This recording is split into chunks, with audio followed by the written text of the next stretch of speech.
우리가 영적 전쟁에 관해서 살펴보고 있는데 그 중에서 오늘 우리가 살펴볼 말씀은 주님의 은혜와 사랑에 관해서 의심하는 것을 살펴보도록 하겠습니다. 우리는 하나님의 은혜로 구원받았습니다. 구원은 전적으로 하나님께서 하시는 일이죠. 어느 누구도 인간의 구원에 대해서 개입할 수 없습니다. 인간이 우리가 열심을 내거나 땀을 흘리거나 아니면 어떤 다른 일을 잘해서 거룩하게 살아서 구원받느냐, 그런 것이 아닙니다. 그것이 아니라 하나님께서 우리를 사랑하셔서 창세전에 선택하셨기 때문에 구원받는 것이죠. 근데 사탄은 언제나 이렇게 은혜로 구원받은 것에 대해서 의심하게 만듭니다. 만약에 우리가 노력하거나 열심을 내서 그것으로 인해서 구원받았다면 구원받은 것 의심하지 않을 것입니다. 그런데 그것이 아니라 은혜로 받았기 때문에 의심이 들어가는 것이죠.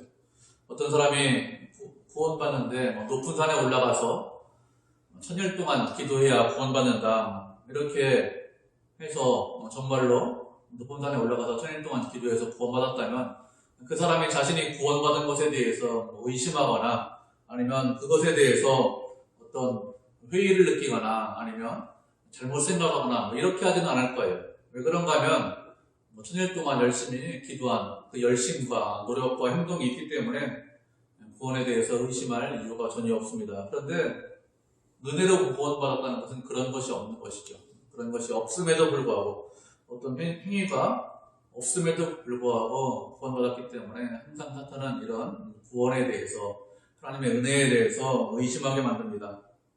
내가 아무것도 하지 않았는데, 아무 일도 하지 않았는데, 그렇다고 거룩한 것도 아닌데, 그런데 정말로 구원받은 것은 맞는지, 구원받지 못했는데 혹시 구원받았다고 착각하는 것은 아닌지, 이런 의심을 하게 됩니다.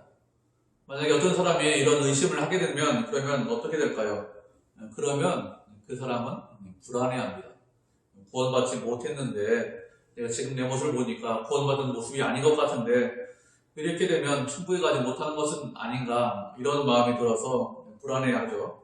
이렇게 불안해하면 참 기쁨과 즐거움을 누리지 못합니다. 하나님께서 우리에게 원하시는 것은 구원받은 백성으로서 우리가 참 기쁨과 평안 가운데 거하는 것, 그것을 원하시는데, 그런데 사탄은 언제나 구원받은 것에 대해서 의심해서 주님 안에서 기쁨과 즐거움을 누리지 못하게 하는 것이 사탄의 관계입니다. 불안해하게 만들고 공포에 떨게 만드는 것이 관계 중에 하나죠. 그런데 사실은 이렇게 자신의 구원에 대해서 의심하는 대부분의 사람들은 구원받은 것이 확실합니다.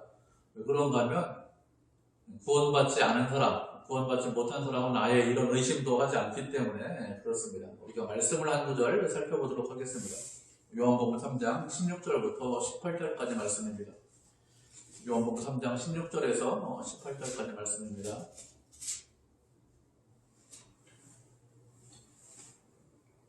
찾으셨죠? 3장 16절에서 18절, 세 절이니까 우리 한 목소리로 같이 읽겠습니다. 시작.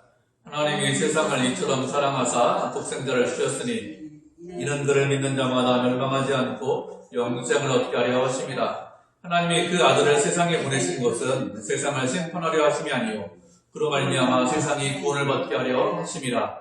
그를 믿는 자는 심판을 받지 아니하는 것이요 믿지 아니하는 자는 하나님의 아들의 이름을 믿지 아니함으로 벌써 심판을 받은 것입니다. 아멘.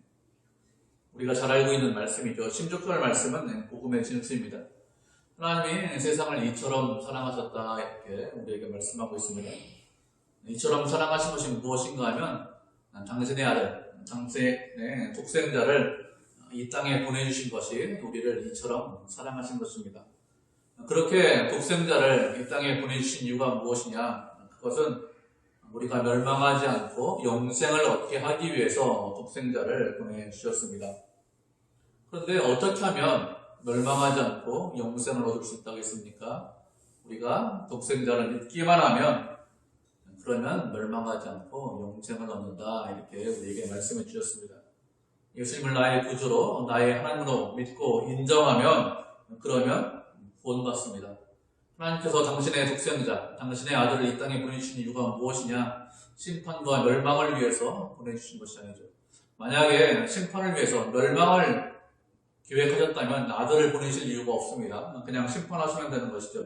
그것이 아니라 구원을 계획하셨기 때문에 구원을 주시기 위해서 그래서 아들을 주신 것입니다. 그런데 누가 구원받느냐? 예수 그리스도를 믿는 사람이 구원받습니다. 다른 것으로 구원받는 것이 아니죠. 그렇기 때문에 내가 구원받았는지 아니면 구원받지 않았는지 그것을 알기 위해서는 무엇을 바라보면 됩니까? 내가 예수님을 믿느냐 믿지 않느냐 이것을 살펴보면 그러면 됩니다. 주님을 바라보고 주님을 의지하는 사람, 주님을 나의 구주로 확신하는 사람, 그 사람은 구원받은 사람이죠. 그런데 사탄은 언제나 우리를 의심하게 만드는데 어떻게 의심하게 만드는가 하면 자기 자신을 바라보기 위해서 그래서 의심하게 만듭니다. 나를 보면 어떤 경우에는 믿지 않는 것 같은 그런 경우가 있습니다. 사람이 언제나 믿음이 좋고 항상 강한 믿음을 가지고 있느냐 그런 것은 아닙니다. 살다 보면 믿음이 흔들리는 때가 있습니다.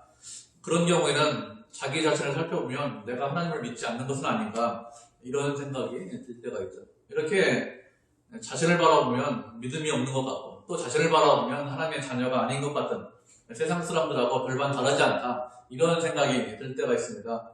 이런 의심이 들 때 누구를 바라봐야 될까요? 이런 의심이 들어올 때는 자기 자신을 바라보는 것이 아니라 주님을 바라봐야 됩니다. 주님을 바라보셔야 그래야 그런 의심을 이길 수 있죠. 내 행동과 내 감정이 아니라 주님께서 나를 구원하신다고 말씀하셨고 주님을 믿으면 주님의 자녀라고 말씀하셨기 때문에 내 행동이 바르지 않고 내 믿음이 흔들리고 있지만 내가 부족한 것 같지만 그렇지만 내 상태에 따라서 주님께서 나를 구원하시는 것이 아니라 믿음으로 구원하신다는 그렇게 말씀하셨기 때문에 그 말씀을 믿고 자녀의 힘을 제가 구원받았음을 주님의 자녀의 힘을 의심하지 않겠습니다. 이렇게 해서 그래서 믿음으로 그것을 이겨야 됩니다. 의심을 이겨야 됩니다. 사탄이 우리를 자꾸 의심을 통해서 넘어지게 하고 하나님의 은혜와 사랑에 대해서 멀어지게 하는데 그런 의심이 들어올 때 주님을 바라보고 주님을 의지하면 그러면 사탄을 이길 수 있습니다. 사탄이 또 우리를 넘어지게 하고 하나님의 은혜와 사랑에 대해서 의심하게 만드는 것이 무엇이냐? 그것은 과거의 일 때문에 은혜와 사랑을 의심하게 만듭니다. 하나님으로부터 멀어지게 만들죠. 이런 사람들이 있습니다. 예수님을 믿었는데 나이가 좀 많이 들어서 그래서 예수님을 믿는 사람들이 있습니다. 이런 사람들은 어떻게 생각하는가 하면 내가 어릴 때부터 아니면 믿는 가정에서 태어나서 모태신앙으로 신앙생활을 했으면 그렇게 충성하고 헌신했으면 내가 지금보다는 훨씬 더 훌륭한 사람이 되어 있을 텐데 이렇게 생각하는 사람들이 종종 있죠. 그래서 늦게 믿은 것에 대해서 상당히 후회합니다. 또 어떤 사람은 이런 사람도 있습니다. 어릴 적부터 예수를 믿었습니다. 그런데 모태신앙인데 중간에 좀 시간을 낭비했습니다. 허비했습니다. 믿음에서 떨어져서 하나님과 좀 멀리 떨어져 있었습니다. 그런데 나중에 시간에 지나서 깨닫고 돌아왔어요. 이런 사람도 비슷한 생각을 합니다. 그때 내가 낙심하지 않았으면, 그때 하나님과 멀어지지 않고 믿음 생활을 열심히 했으면, 하나님의 뜻에 순종했으면 그러면 더 훌륭한 성도가 되어 있을 것인데 이렇게 생각을 하죠. 이렇게 예수님을 일찍 믿지 못한 것에 대해서 아니면 이전에 낙심하고 실망한 것에 대해서 후회하는 그런 사람들이 있습니다. 그런데 이렇게 과거를 돌아보면서 후회하고 낙심하고 실망하게 만드는 것이 무엇이냐? 그것이 사탄의 관계 중에 하나입니다. 사탄은 언제나 무엇을 바라보게 하는가 하면 언제나 과거를 바라보게 합니다. 이렇게 사탄의 과거를, 옛날 것을 바라보게 하는 이유가 무엇일까요? 그것은 현재의 기쁨을 빼앗아가기 위해서 그렇게 하는 것입니다. 과거에 얽매여 있는 사람은 현재의 기쁨을 누리지 못합니다. 하나님의 자녀는 지금 기쁨을 누려야 돼요. 주님과 동행하면서 지금 주님과 함께하면서 기쁨과 즐거움을 누리는 것, 그것이 하나님의 뜻이고 그렇게 사는 사람이 하나님의 자녀입니다. 그런데 사탄은 그렇게 하지 못하게 해요. 과거를 바라보기 위해서 현재의 기쁨과 현재의 즐거움을 빼앗아 가려고 합니다. 과거를 돌아보는 일이 종종 필요하긴 합니다. 자기 자신을 알아보기 위해서, 자기 자신을 돌아보기 위해서 과거를 돌아보는 일이 필요해요.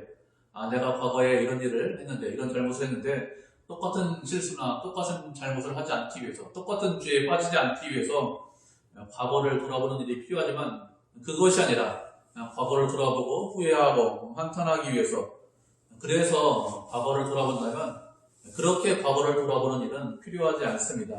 필요 없는 일, 하지 않아도 되는 일, 그런 일을 하는 것이죠.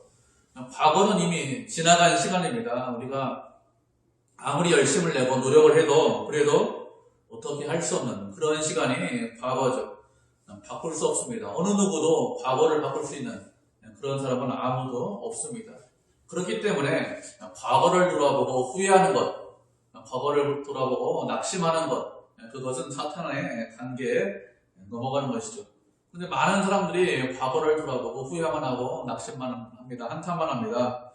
과거에 이런저런 일을 하지 않았다면, 과거에 이런저런 사람을 만나지 않았다면, 아니면 과거에 이런저런 사람을 만났다면 내가 훨씬 더 좋은 사람이 되었을 텐데, 이렇게 하면서 한탄하고 원망하는, 그렇게 하는 사람들이 꽤 많이 있는데 이것은 사실은 어리석은 것이죠. 사도 바울이 빌립보서 3장에서 이렇게 고백을 했습니다. 내가 이미 얻었다 함도 아니요 온전히 이루었다 함도 아니라 오직 내가 그리스도 예수께 잡힌 바 된 그것을 잡으려고 달려가노라. 형제들아, 나는 아직 내가 잡은 줄로 여기지 아니하고 오직 한 일, 즉 뒤에 있는 것은 잊어버리고 앞에 있는 것을 잡으려고 표대를 향하여 그리스도 예수 안에서 하나님이 위에서 부르신 부름의 상을 위하여 달려가노라. 이렇게 고백을 했습니다.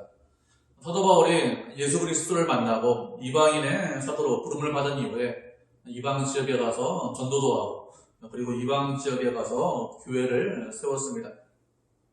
이제는 지금은 죄수의 신분이 되어서 로마 감옥에서 빌립보 성도들에게 편지를 쓰고 있는 것입니다. 바울이 말하는 것은 이미 얻었다 함도 아니요 이미 온전히 이룬 것도 아니라고 했습니다. 이방인의 사도로 말씀에 순종하고 복음에 전하면서 교회를 개척했기 때문에, 또 사도 바울만큼 열심히 그리고 열정적으로 복음을 전한, 교회를 개척한 그런 사도가 없기 때문에 나는 할 만큼 열심히 다했다, 나는 최선을 다했다, 나보다 충성하고 나보다 열심을 낸 사람, 그런 사람 별로 없다, 이렇게 말할 수 있는데 그런 식으로 고백하지 않았어요. 나는 아직 이루지 못했고 나는 아직 온전히 얻지도 못했다, 이렇게 고백을 하고 있죠. 아직 이루지도 못했기 때문에 바울은 잡은 줄로 여기지 않는다고 했습니다.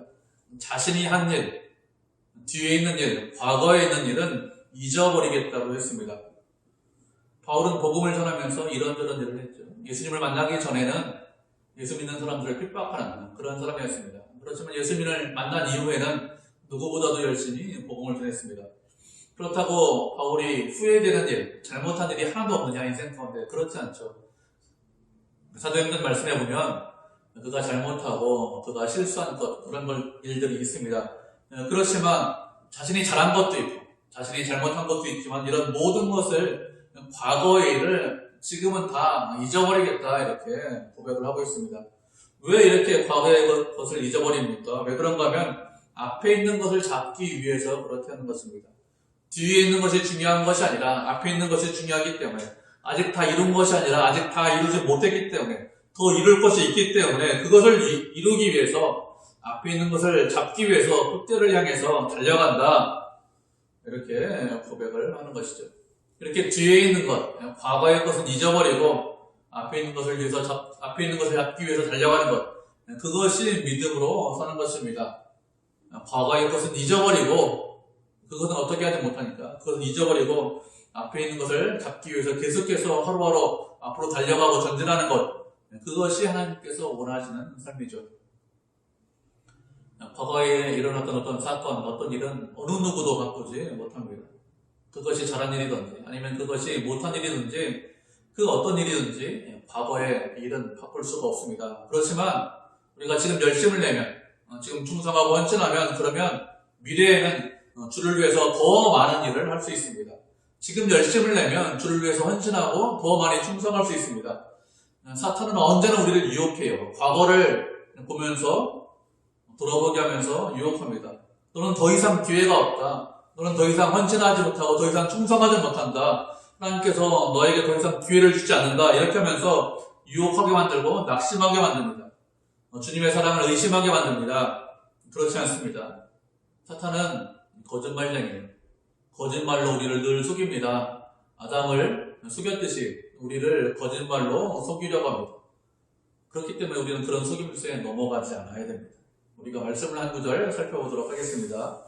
요엘서 2장 25절 말씀 살펴보도록 하겠습니다. 구약성경 요엘서 2장 25절, 호세아 다음에 요엘이죠. 1272페이지입니다. 요엘서 2장 25절입니다. 한 절이니까 우리가 한 목소리로 같이 읽겠습니다. 요엘 2장 25절 찾으셨죠? 같이 읽겠습니다. 시작. 내가 전에 너희에게 보낸 큰 군대 곧 메뚜기와 느치와 황충과 파충이가 먹은 횟수대로 너희에게 갚아주리니. 아멘.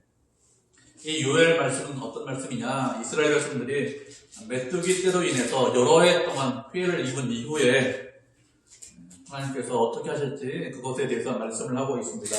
하나님의 큰 군대, 메뚜기, 황충, 느치, 파충이 이런 큰 군대가 있는데 그런 하나님께서 그런 큰 군대를 보내줘서 백성들의 모든 것을 먹을 것을 다 먹어 치웠습니다.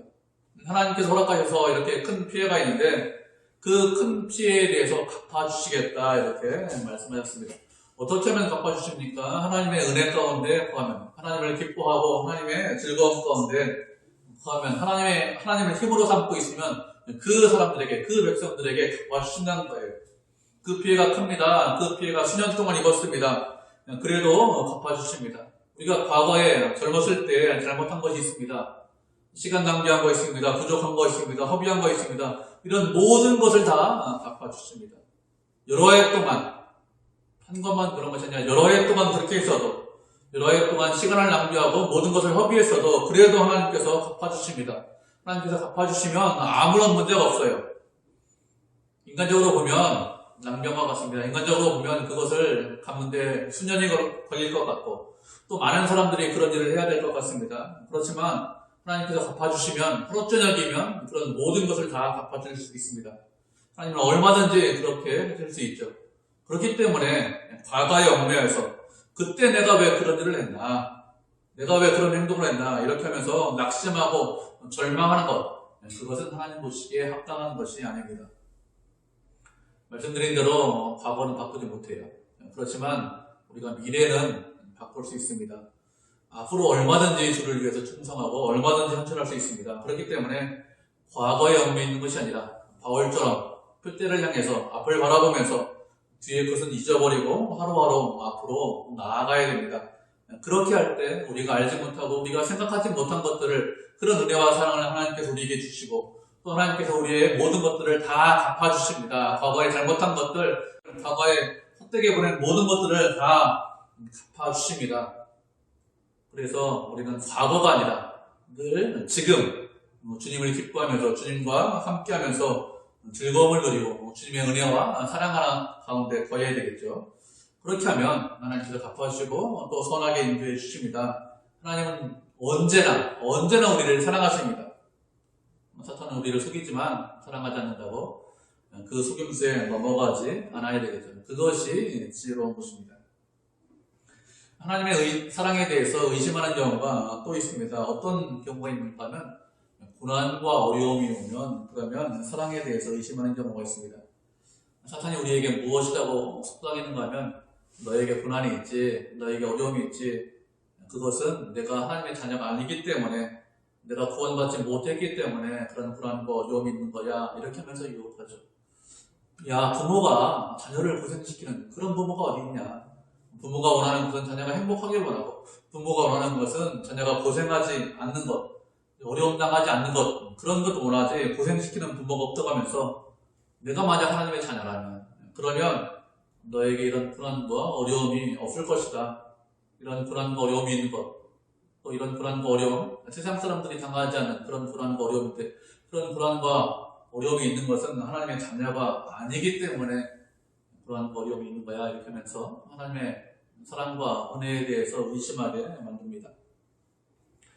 고난이 와서 주님의 우리를 사랑하신다는 것에 대해서 의심에 빠지면 자녀답게 살지 못하는 거예요. 사탄은 우리가 자녀답게 살지 못하도록 하기 위해서 그렇게 유혹합니다. 하나님의 사랑에 대해서 의심하게 만듭니다. 그런데 사탄이 이렇게 유혹하는 것은 하나님의 자녀가 된 것이 무엇인지 알지 못하기 때문에 이렇게 유혹을 하는 것입니다. 우리가 말씀을 한 구절 살펴보도록 하겠습니다. 로마서 8장 17절, 18절 말씀 살펴보도록 하겠습니다. 로마서 8장 17절, 18절 말씀입니다.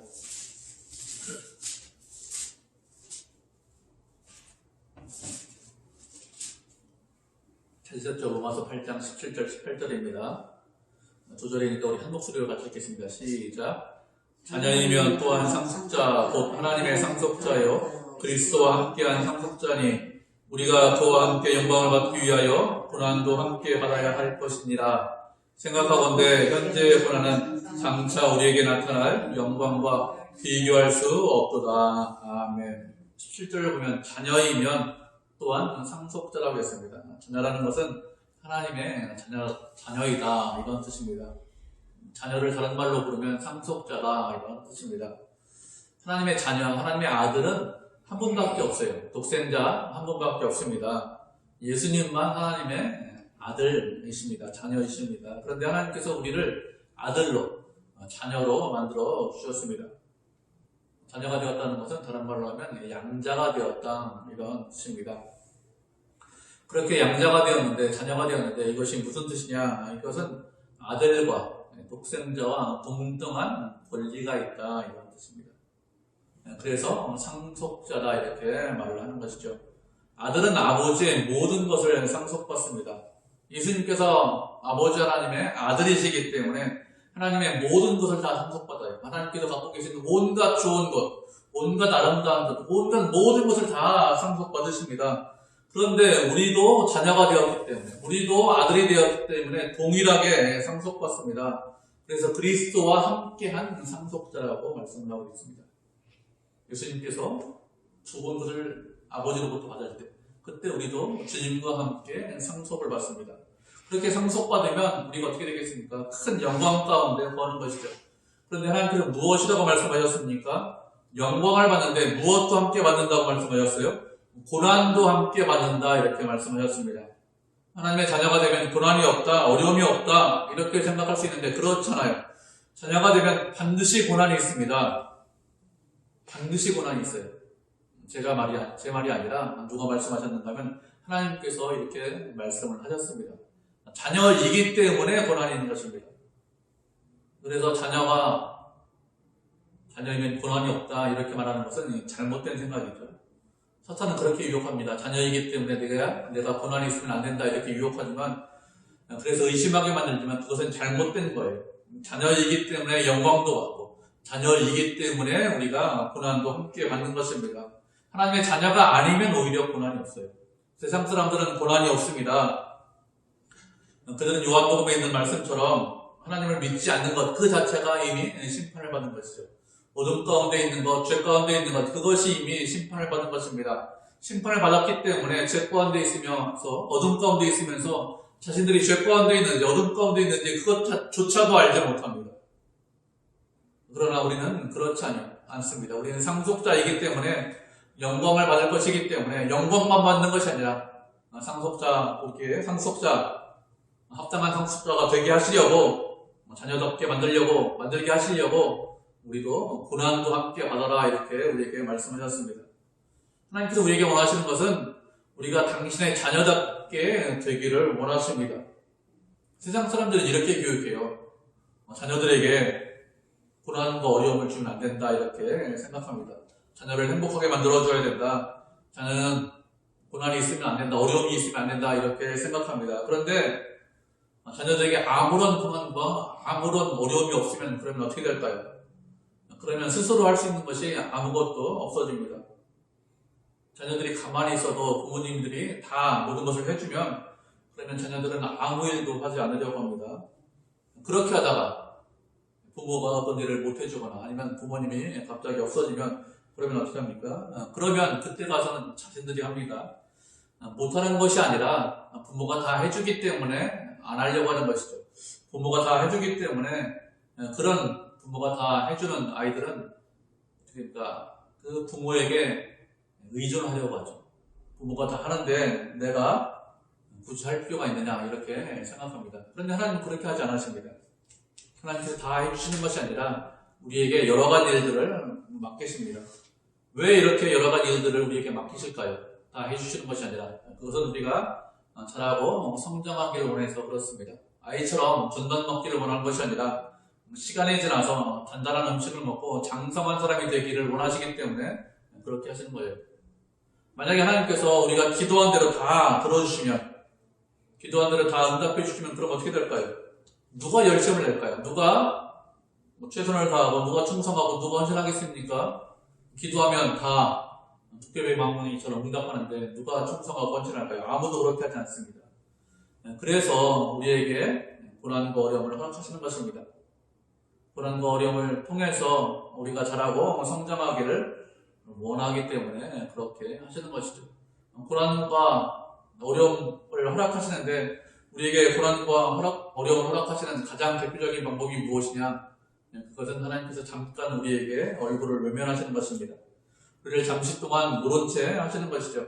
그렇게 모른 채 하면 어떻게 합니까? 하나님께서 안 계시는구나. 하나님께서 나에게 원하시는 것이 무엇일까?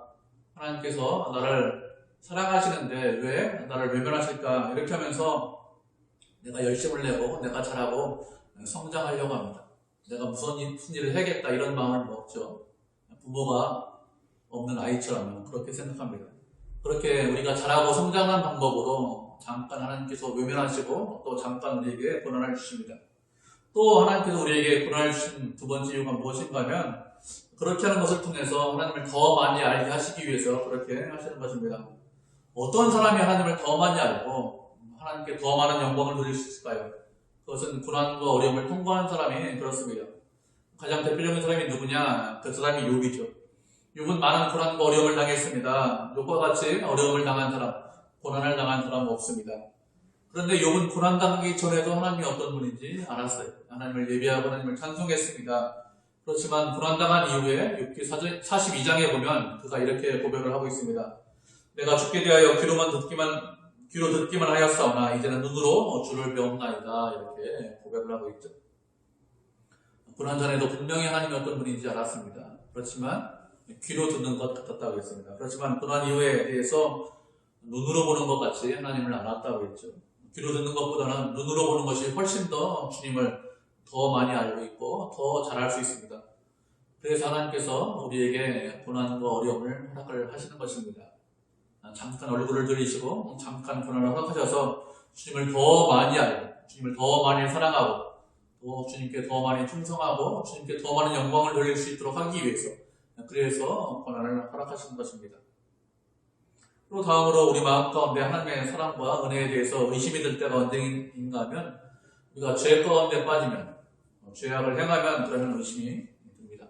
내가 이런저런 죄를 지었는데 정말 예수 믿는 사람이 맞는가?